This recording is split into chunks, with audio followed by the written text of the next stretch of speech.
గోదావరి జిల్లాలో కాంగ్రెస్ పార్టీ ఇప్పట్లో కోలుకునే పరిస్థితి కనిపించడం లేదని ఆ పార్టీ సాంప్రదాయ అభిమానులే వాపోతున్నారు.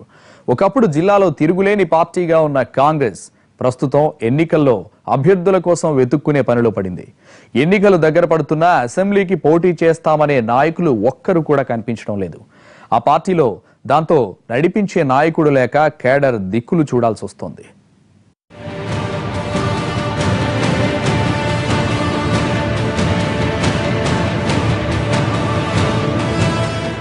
రాష్ట్ర విభజన ఎఫెక్ట్తో కాంగ్రెస్ పార్టీ 2014 ఎన్నికల్లో పశ్చిమ గోదావరి జిల్లాలో ఒక్కచోట కూడా డిపాజిట్లు దక్కించుకోలేకపోయింది. 2013 వరకు జిల్లాలో కాంగ్రెస్దే రాజ్యం. మెజారిటీ స్థానాల్లో తమ అభ్యర్థులను గెలిపించుకుని 2 మంత్రులతో కాంగ్రెస్ పార్టీ కార్యాలయం కళకళలాడుతుండేది. 2009 ఎన్నికల తర్వాత పీఆర్పీ అధినేత చిరంజీవి తన పార్టీని కాంగ్రెస్లో విలీనం చేయడంతో జిల్లా కాంగ్రెస్ కొత్త కలర్ అద్దుకునే ప్రయత్నం చేసింది. అయితే ఆ ముచ్చట ఎంతో కాలం నిలవలేదు.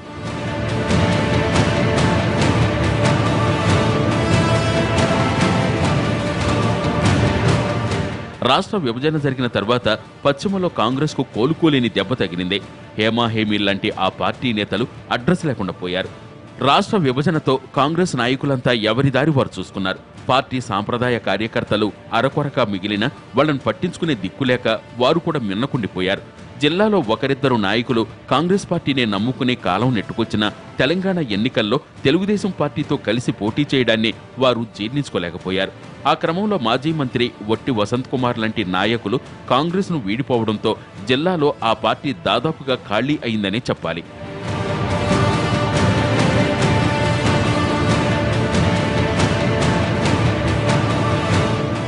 2004, 2009 ఎన్నికల్లో జిల్లాలో 10 అసెంబ్లీ, 2 పార్లమెంటు సీట్లు దక్కించుకున్న కాంగ్రెస్ పార్టీలో నేడు పట్టుమని 10 మంది నాయకులు కూడా కనిపించడం లేదు.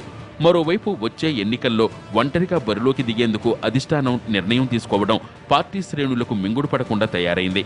అసలు పోటీకే నేతలు కనిపించని తరుణంలో ఎవరితో పొత్తులు లేకుండా ఒంటరి పోరంటే బరిలో అభ్యర్థులు కూడా కనిపించే పరిస్థితి ఉండదని ఆ పార్టీ అభిమానులే అంటున్నారు.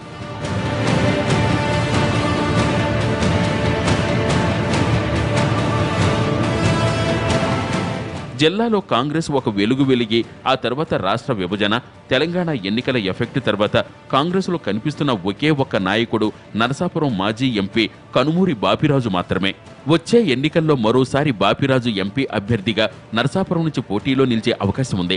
పార్టీలో మిగిలిన ఒకే ఒక్కడిగా కనుమూరి బాపిరాజును మినహాయిస్తే మరే నియోజకవర్గంలోనూ చెప్పుకోదగ్గ నాయకులు ఒక్కరు కూడా కనిపించని పరిస్థితిలోకి కాంగ్రెస్ వెళ్లిపోయింది.